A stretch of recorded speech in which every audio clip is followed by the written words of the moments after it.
livro Filipenses, capítulo 1.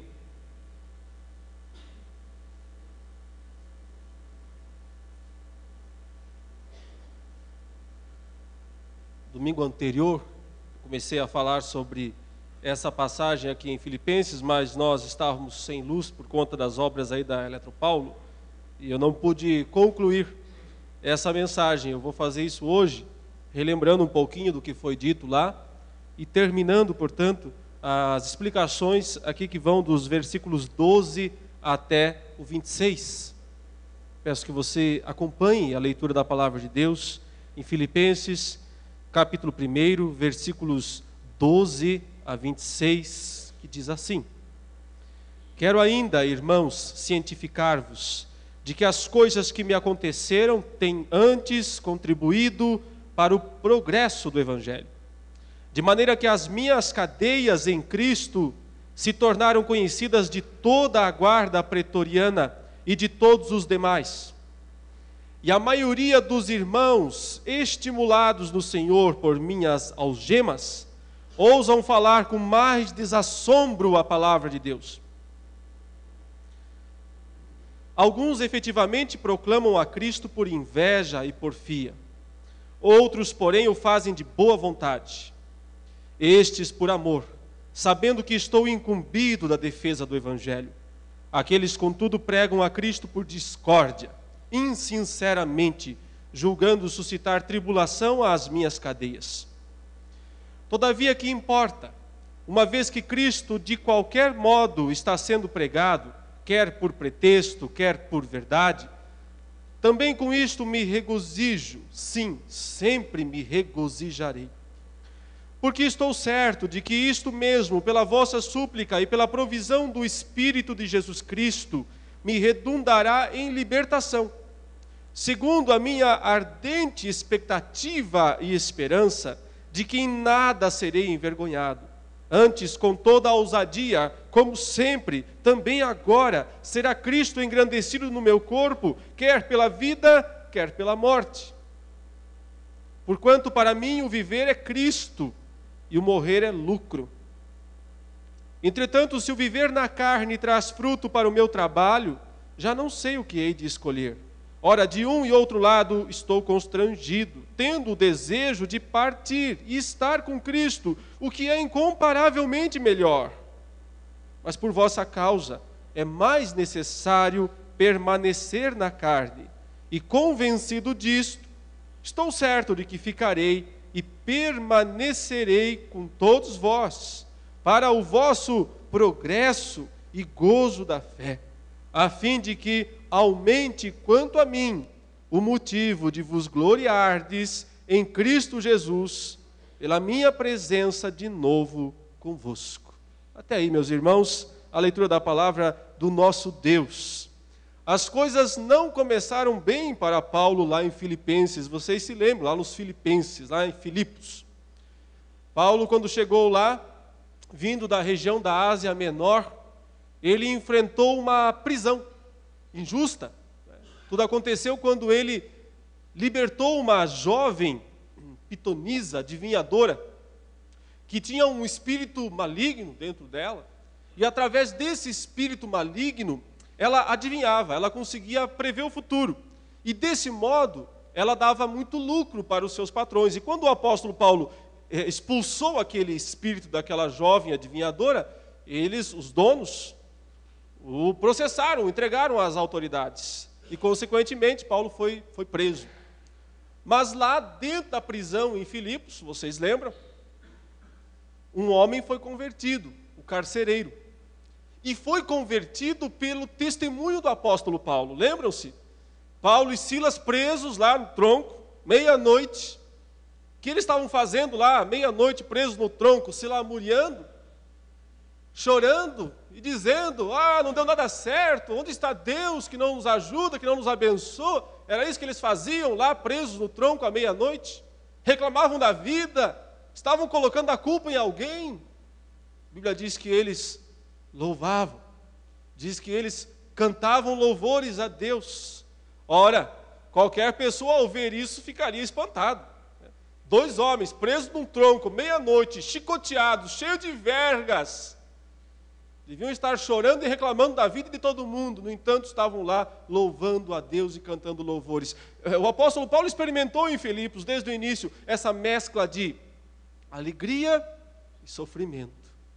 E um sofrimento que muitas vezes conduz para a alegria. Um sofrimento que, por sua vez, se torna uma grande alegria. Essa foi a experiência de Paulo na cidade de Filipos, quando ele plantou a igreja lá.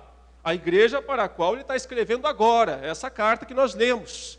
Alguns anos depois, ele está escrevendo essa carta porque ele não pôde ir até lá para dizer pessoalmente aos filipenses as coisas que ele queria dizer. Então ele escreveu, mas como nós já sabemos, ele estava preso quando ele escreveu essa carta. E na verdade ele escreveu uma carta para agradecer a igreja de Filipos, porque o pessoal lá de Filipos ficou sabendo que ele estava preso. Então mandou uma oferta para ele, provavelmente roupa, comida, talvez dinheiro também. A igreja se uniu lá, mesmo sendo uma igreja pobre, bastante pobre, essa igreja se uniu e mandou uma oferta para Paulo, que estava na prisão lá em Filipos, lá em Roma, de Filipos para Roma.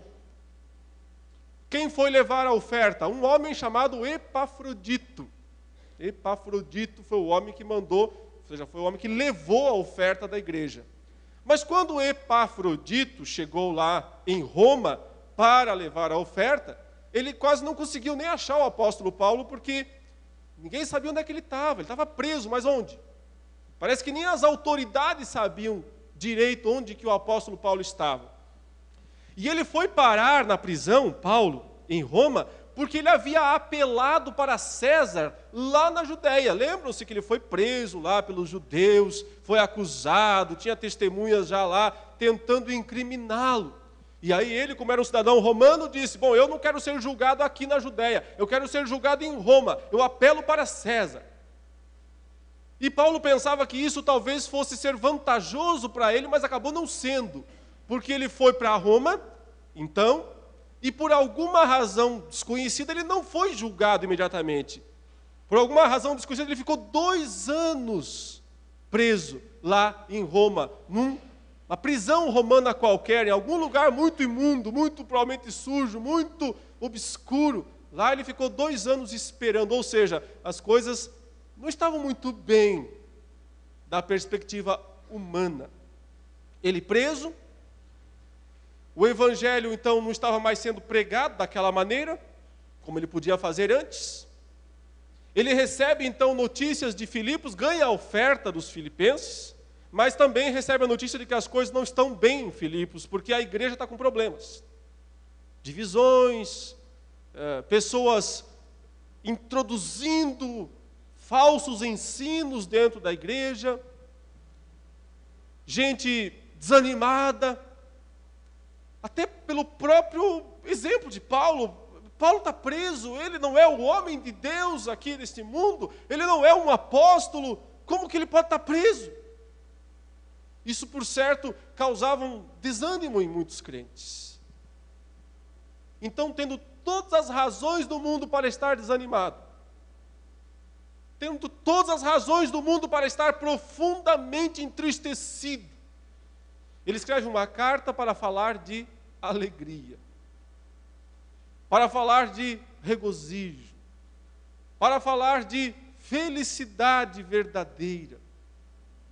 E aí a nossa pergunta já anteriormente foi: como pode alguém, numa situação dessas, nada confortável, nada promissora, numa incerteza total, porque ele ficou 2 anos preso em Roma sem ser julgado, lá num calabouço, lá em alguma masmorra da cidade de Roma, a expectativa não era nada boa, era assim: poxa, se me deixaram 2 anos aqui, quando eu vou ser julgado, então eu vou ser morto. Ele realmente tem isso na sua mente, a possibilidade de que ele vai ser morto. A qualquer momento. A qualquer momento.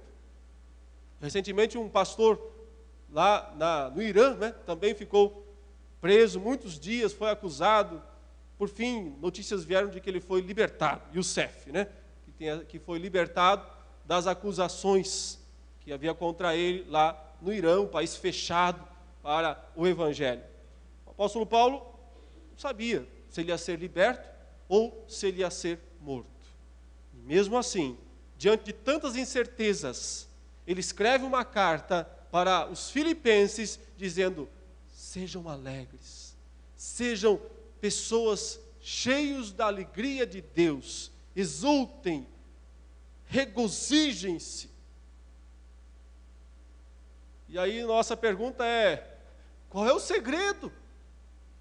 Se nós tantas vezes, enfrentando nenhum tintim, nenhum triz disso que ele enfrenta, já ficamos desanimados, entristecidos, cabisbaixos. Se nós muitas vezes, até tendo uma vida de um certo conforto, talvez não o que a gente gostaria, mas um certo conforto, uma certa facilidade, mas não aquilo que nós queríamos, já ficamos desanimados, nada dá certo na minha vida, tudo dá errado, ó vida, ó azar, né? Já ficamos nessa sensação de nada funciona, tudo está ruim. Qual o segredo? Como encontrar alegria em meio às incertezas da vida? É isso que eu quero falar nessa noite, à luz do que o apóstolo Paulo nos ensinou, porque ele aprendeu a encontrar alegria verdadeira, mesmo em meio às incertezas e às tribulações e aos tormentos que ele enfrentou. E aí naquele estudo passado, eu lembro que eu enfatizei apenas o primeiro ponto, que foi aquilo que ele demonstra aqui no início desse texto, que ele fala basicamente o seguinte, que ele aprendeu que Deus sempre tem um bom propósito ao permitir o que Ele permite que aconteça conosco. Ele sempre tem um bom propósito.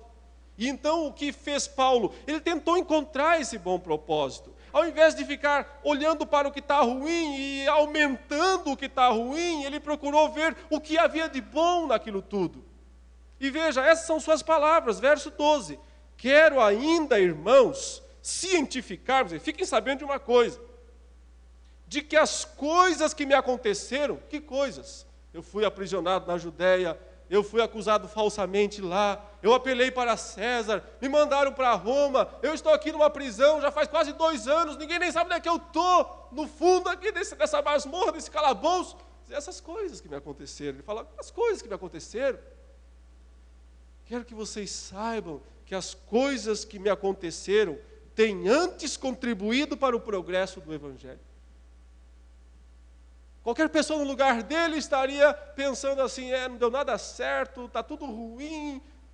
Mas Paulo, porque aprendeu o segredo da felicidade, da alegria, no meio das tribulações da vida, entendeu que é sempre preciso buscar o que Deus, entender o que Deus está fazendo de bom, mesmo em meio às tormentas, mesmo em meio ao que está ruim. E foi isso mesmo que ele disse, olha, estou preso, é verdade, estou preso, mas os pretorianos estão ouvindo a palavra de Deus. Os pretorianos eram uma classe de soldados romanos, muito armados, muito fortes, muito valorosos. Aparentemente, esses pretorianos eram os guardas da prisão onde ele ficava.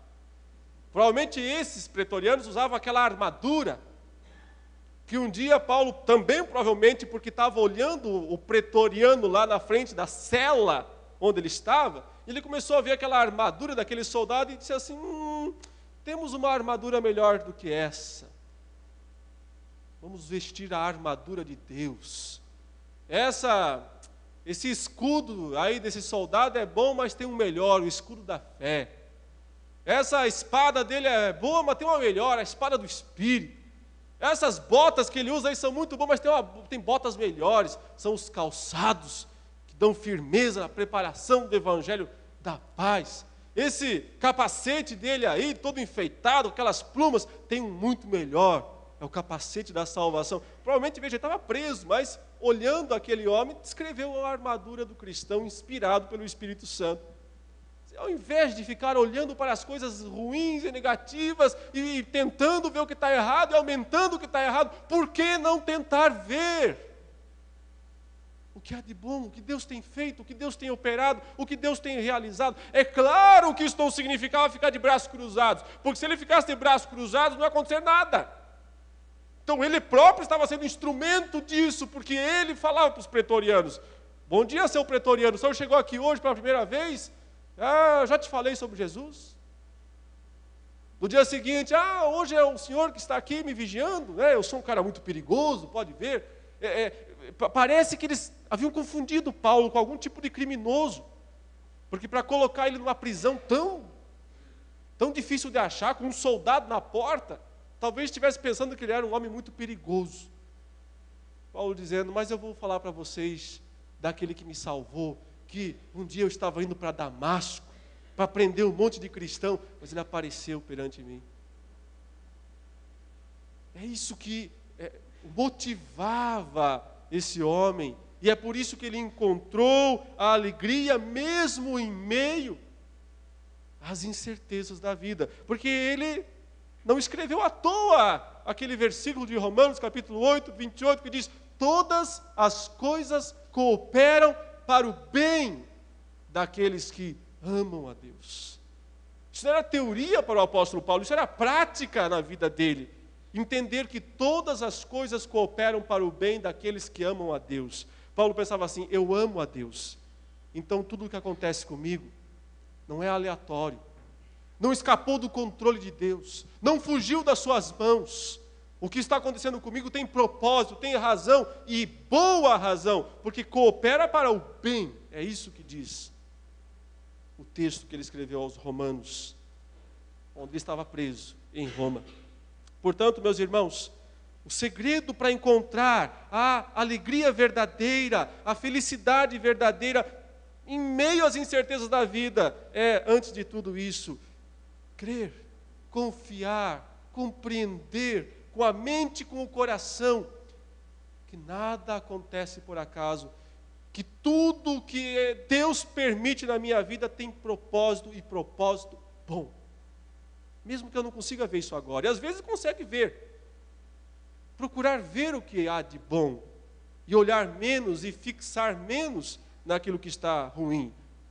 Um outro ponto positivo que ele disse foi: olha, eu não estou mais conseguindo pregar o Evangelho porque eu estou preso, mas isso fez muitas pessoas começarem a pregar o Evangelho também. Ele ficou sabendo disso, então ele disse: bom, é bom. Eu não sou o dono do Evangelho, se eu não posso pregar, Deus vai levantar outros. É uma confiança nos propósitos soberanos e benéficos de Deus.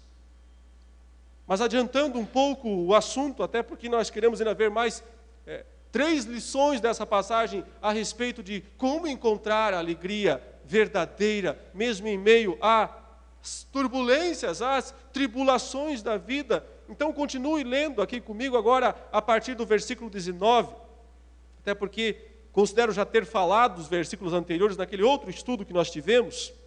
O verso 19 ele diz assim: porque estou certo de que isto mesmo, pela vossa súplica e pela provisão do Espírito de Jesus Cristo, me redundará em libertação, segundo a minha ardente expectativa e esperança de que em nada serei envergonhado, antes com toda a ousadia, como sempre, também agora, será Cristo engrandecido no meu corpo, quer pela vida, quer pela morte. Porque, porquanto para mim, o viver é Cristo e o morrer é lucro. O que ele está dizendo aqui? Qual é a base da sua alegria, além do fato de entender que tudo o que acontece com ele, ou acontece comigo, tem um propósito benéfico de Deus para a minha vida? É justamente entender que eu também preciso ter esse propósito. O propósito de glorificar a Deus, de engrandecer a Deus, ou engrandecer a Cristo, aconteça o que acontecer. Olha o que ele está dizendo aqui, veja como há uma tensão aqui nas palavras do apóstolo Paulo. Por um lado está dizendo o seguinte: irmãos, eu estou assim muito esperançoso de que eu vou ser libertado. Muito esperançoso de que vocês estão orando por mim. e daqui a pouco vai haver um julgamento aí, e eles vão me inocentar, e eu vou voltar, e vai dar tudo certo. Essa é a esperança dele, até por isso que ele apelou para César lá. Ele não tinha feito nada de errado, ele não era um criminoso, ele não era um bandido, ele estava preso lá por razões políticas. Então ele tem a esperança de ser libertado, tem a esperança de que Deus vai agir e vai libertá-lo.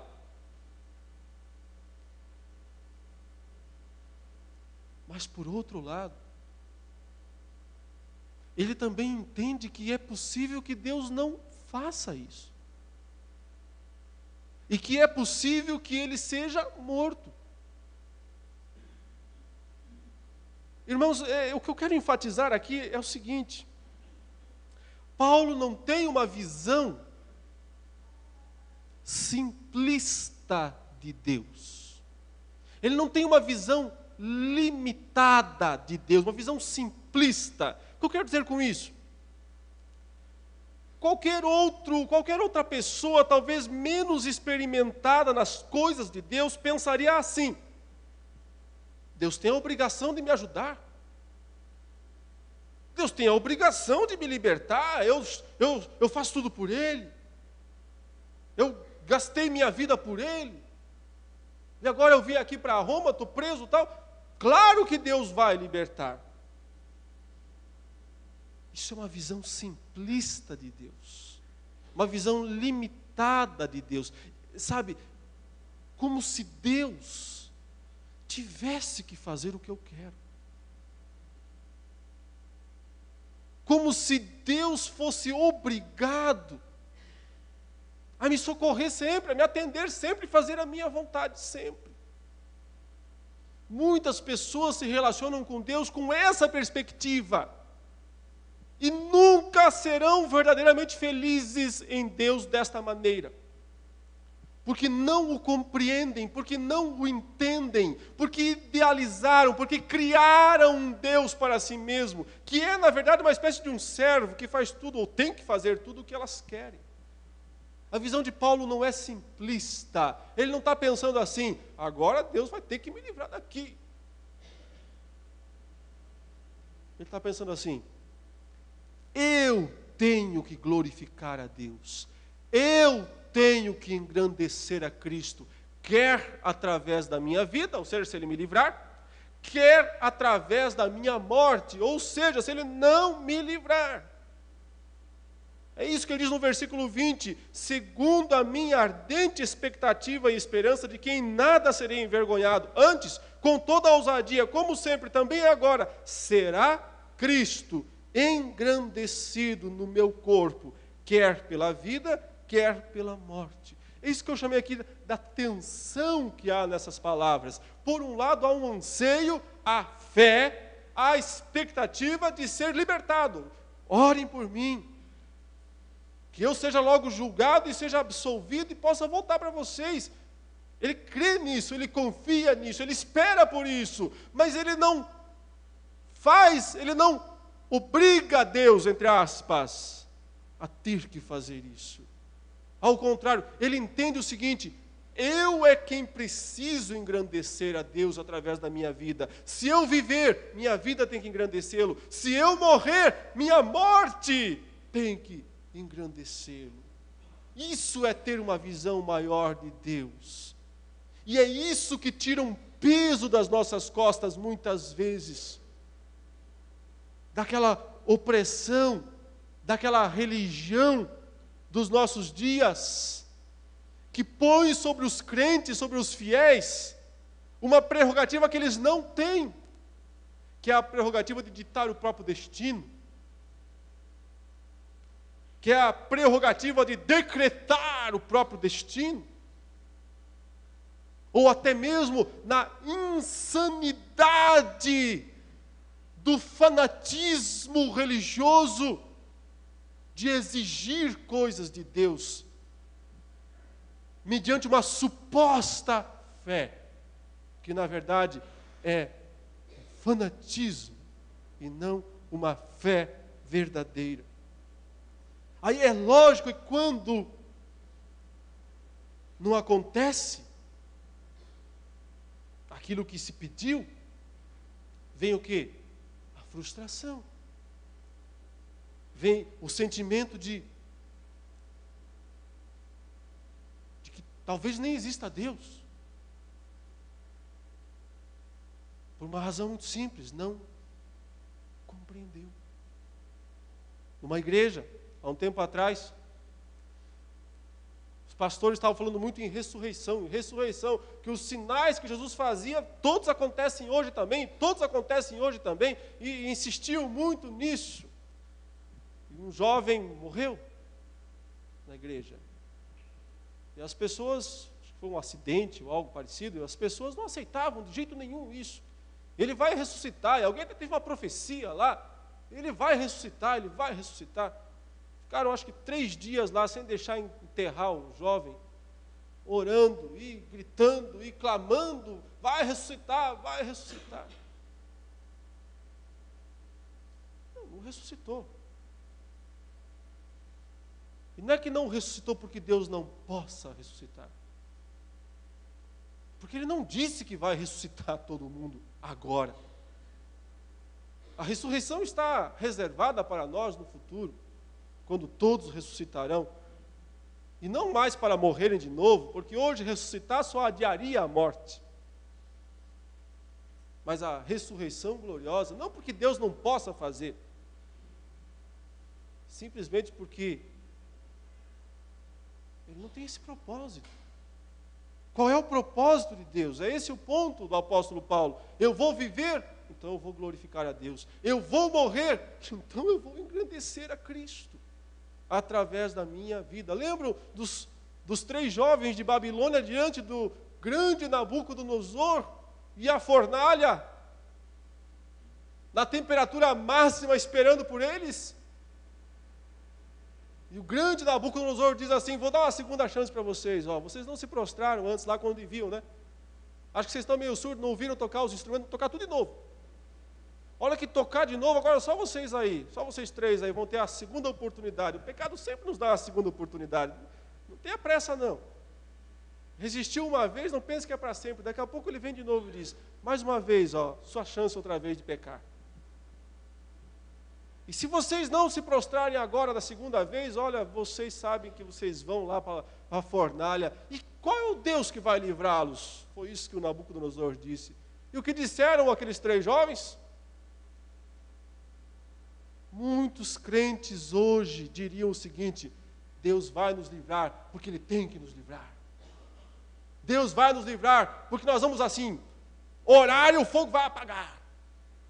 Ou nós vamos determinar que o fogo apague. Nós vamos decretar em nome de Jesus que o fogo vai apagar.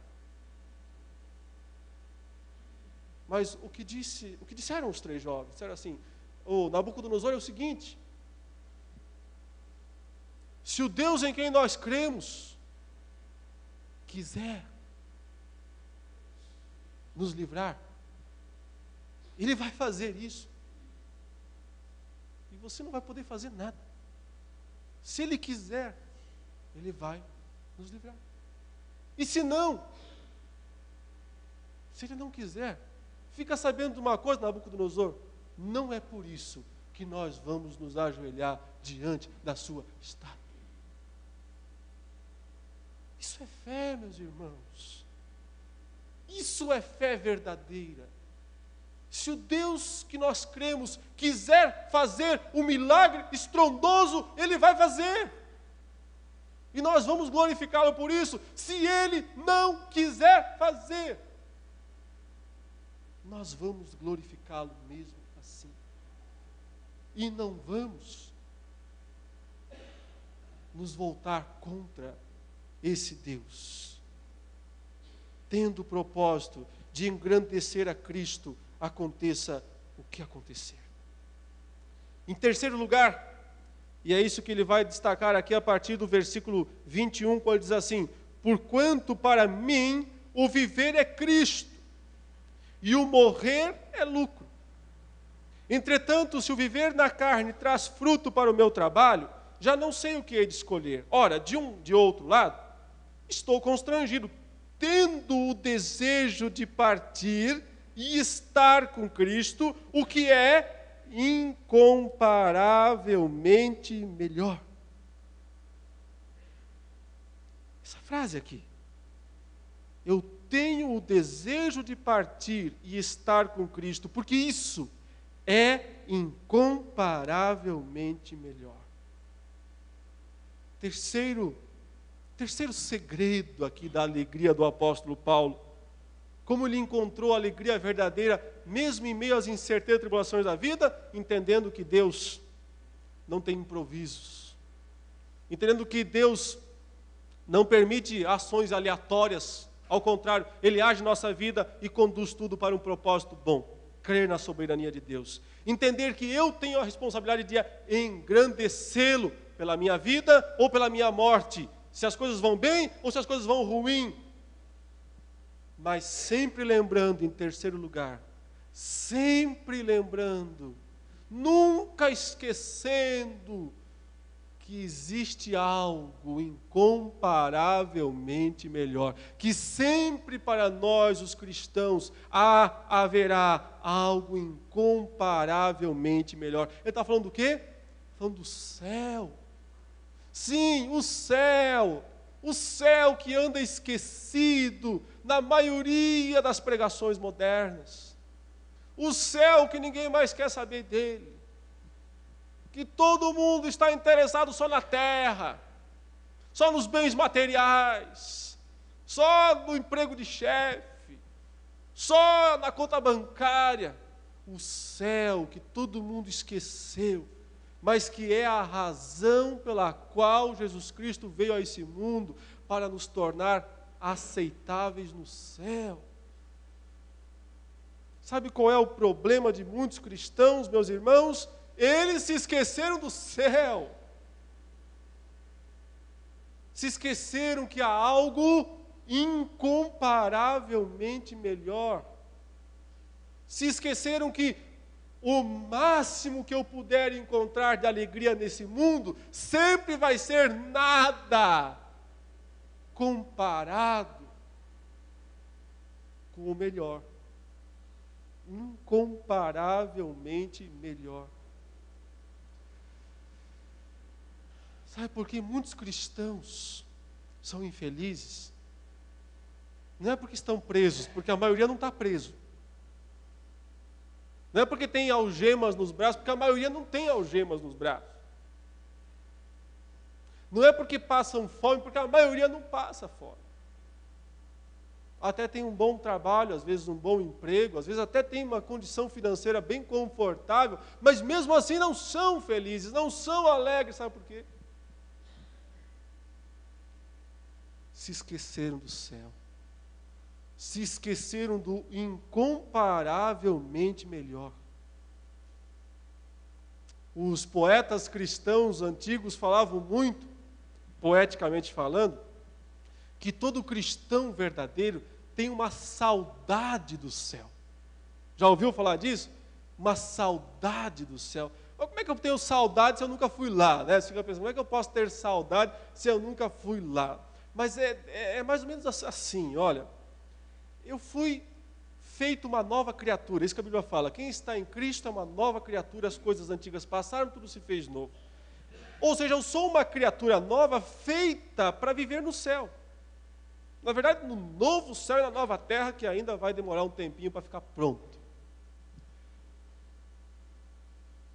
O Espírito Santo que está em mim, que habita em mim, é o Espírito Santo.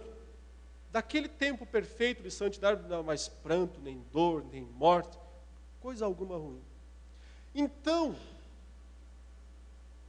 intimamente, há algo dentro de mim, algo grande, grandioso, que não se contenta com esse mundo. Não se contenta com esse mundo. Vou ser sincero. Se isso não faz sentido para você, talvez você não seja um convertido de verdade. Eu tenho que ser sincero quanto a isso. Porque só tem essa saudade do céu quem é verdadeiramente convertido. Quem já experimentou esse algo mais. Quem sabe que existe isso daqui, o morrer é lucro. Quem sabe que tem isso aqui, o incomparavelmente melhor. Só quem já foi de fato renascido em Cristo, quem nasceu de novo, foi regenerado, entende o que eu estou falando. Se você não entende isso, eu o aconselho urgentemente a se arrepender dos seus pecados, a confessar diante do Senhor os seus pecados, a orar a Cristo, a orar a Deus, pedindo que Ele conceda a fé verdadeira, conversão verdadeira, se você não tem esse anseio no seu coração pelo céu, se você não tem esse anseio por esse incomparavelmente melhor, então você precisa ainda experimentar o novo nascimento, a conversão verdadeira. Queridos, o crente, o cristão, estou falando do convertido mesmo, mas que se entrega a esse mundo e que vive só por ele, jamais será feliz. Pode ter tudo: dinheiro, fama, prazeres, reconhecimentos, nunca será feliz.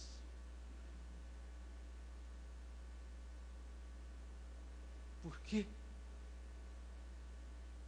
Porque todo crente verdadeiro, todo cristão que já nasceu de novo, sabe que esse mundo não basta, que essa vida não basta, não é suficiente, é muito pouco,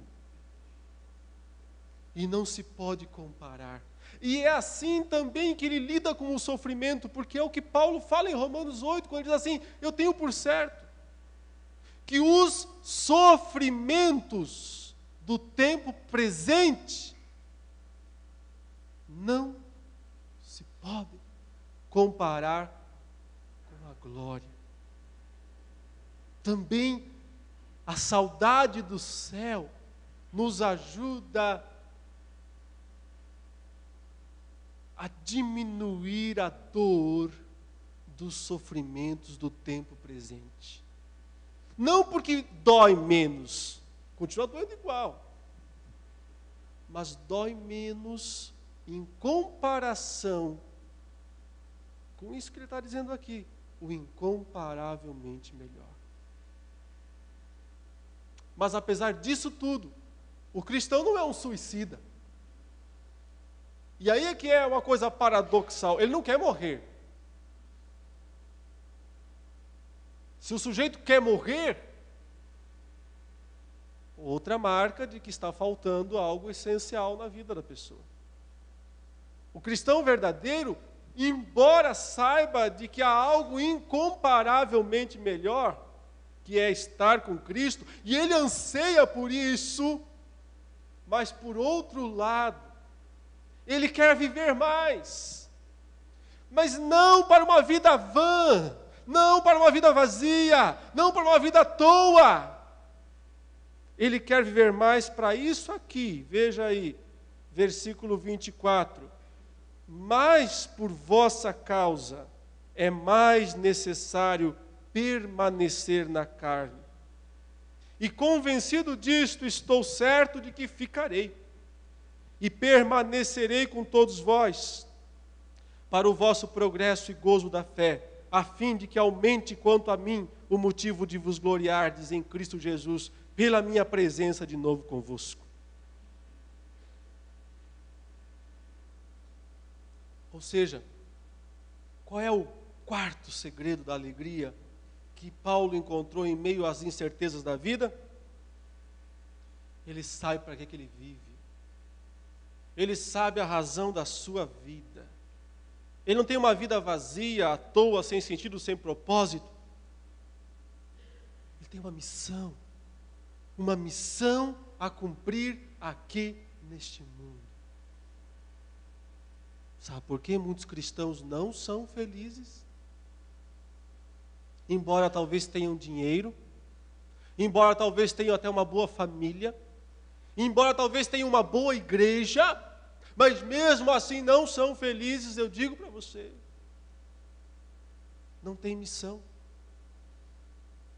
Não tem missão. Não sabem para que servem. Não sabem o que estão fazendo, porque que Deus os deixou aqui. Qual é a sua missão? Conquistar coisas para você mesmo? Nunca será feliz assim. Porque está indo contra o Espírito Santo. Qual é a sua missão? Acumular bens? Conquistas? É isso? Você vive para isso? Nunca será feliz dessa maneira. Se você é um cristão verdadeiro, eu estou falando com cristãos verdadeiros. Nunca será feliz dessa maneira. Vai sempre faltar algo muito importante para você. Olha o que Paulo está dizendo. Para mim era muito melhor morrer e estar com Cristo, é incomparavelmente melhor, mas eu quero ficar. Que enquanto eu ficar aqui eu posso ajudar vocês a progredirem. É isso que ele fala no final do versículo 25. Estou certo, permanecerei com todos vós para o vosso progresso e gozo, e alegria, e regozijo da fé. Muitos na igreja, adolescentes, que vivem para o mundo, pensando que serão felizes dessa maneira, só encontrarão infelicidade nessas coisas. Acorde enquanto é tempo. Há muitos jovens perseguindo o vento, correndo atrás do vento, uma vida vazia, pulando de prazerzinho em prazerzinho, de uma sensaçãozinha boa aqui e de outra lá, nos barzinhos da vida, nas baladinhas da vida, nas cervejinhas da vida, achando que serão felizes dessa maneira, nas imitações do mundo, nas modinhas do mundo, achando que serão felizes desta maneira, e só encontrarão infelicidade, desespero. Há muitos pais deixando seus filhos adolescentes fazerem tudo o que querem.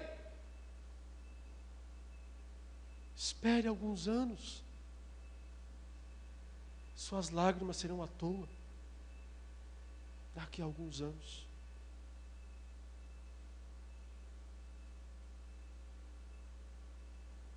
Há muitos adultos, homens, mulheres,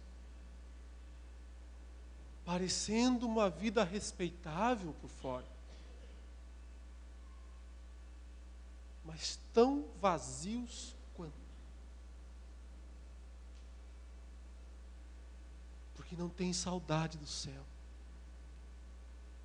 E porque não tem uma missão aqui na terra.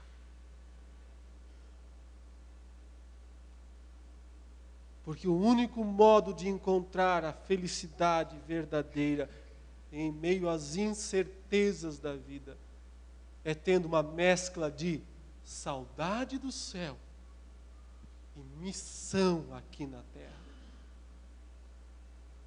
Eu tenho algo a fazer por Cristo aqui neste mundo. E eu preciso buscar fazer isso para a glória de Deus. Queridos, nós cristãos não somos mais felizes nem quando somos ricos, nem quando somos pobres, nem quando honrados, nem quando desonrados. Nós temos que aprender a viver contente em toda e qualquer situação. E isso é possível, isso é real. Isso não é uma alienação. Isso é real. Isso é possível. Mas examine a sua vida. Primeiro de tudo, examine. Eu sou crente? Essa é a primeira pergunta que tem que ser feita. Não estou perguntando se você ou se eu somos membros de uma igreja, não é isso. Estou perguntando eu sou crente? Eu creio de verdade em Jesus Cristo? Eu sou convertido? Eu já nasci de novo? Essa é a primeira pergunta. Não haverá felicidade sem isso. Então, se sim, todas as coisas cooperam para o seu bem. Porque cooperam para o bem dos que amam a Deus. Não de todo mundo. Dos que amam a Deus. Então, tome um propósito de engrandecer a Cristo, quer na vida, quer na morte. No conforto ou no desconforto.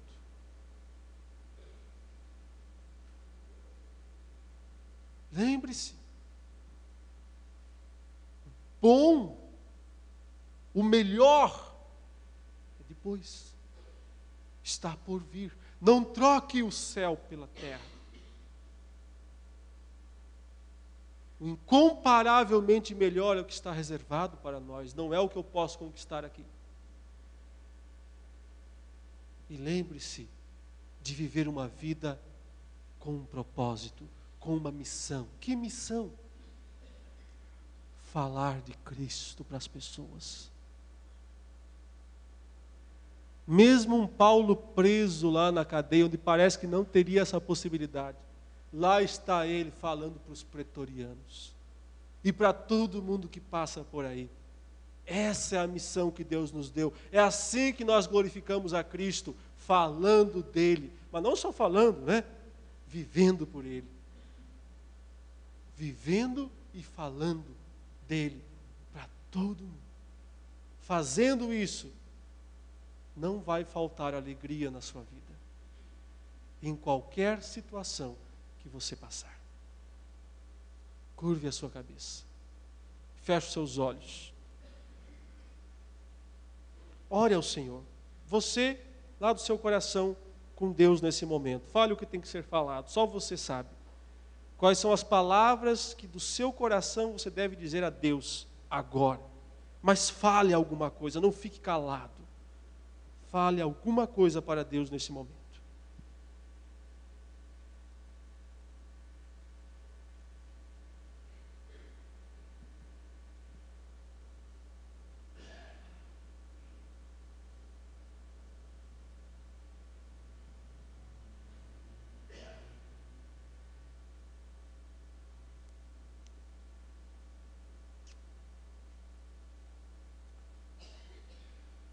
Senhor nosso Deus, que a verdadeira alegria, que é um dom do Espírito Santo, é o fruto do Espírito, possa estar de tal maneira arraigada em nosso coração, que em qualquer situação que vivamos, nunca a percamos. Ao contrário, que ela seja um combustível, um instrumento fortalecedor da nossa fé, ao mesmo tempo em que ela também se fortalece pela nossa fé. Para que nós possamos, Senhor Deus, viver como cristãos verdadeiros, no meio dessa era de trevas, e dessa geração pervertida e corrupta, na qual nos encontramos, para que possamos aqui brilhar como luzeiros neste mundo, para que assim também no dia de Cristo, nada disso tenha sido em vão. Não tenha sido em vão que nos reunimos todos os domingos aqui. Não tenha sido em vão que tenhamos ouvido tantas vezes a Tua palavra. Para que seja naquele dia, ó Deus, mais um motivo para nos gloriarmos somente em Cristo Jesus. Abençoe o Teu povo aqui nessa noite, em especial aqueles que estão aí, ó Deus, mendigando as migalhas do mundo. Especialmente sobre esses, ó Pai, que estão mendigando as migalhas do mundo, pensando que assim serão alegres e felizes. Para que Tu, ó Deus, os mostre o erro de atitudes assim. E possam recorrer ao único Deus doador da alegria verdadeira, para experimentar em toda a vida e através da morte quando chegar, o engrandecimento de Cristo, para a glória, para a honra do Senhor nosso Deus. Em nome de Jesus. Amém.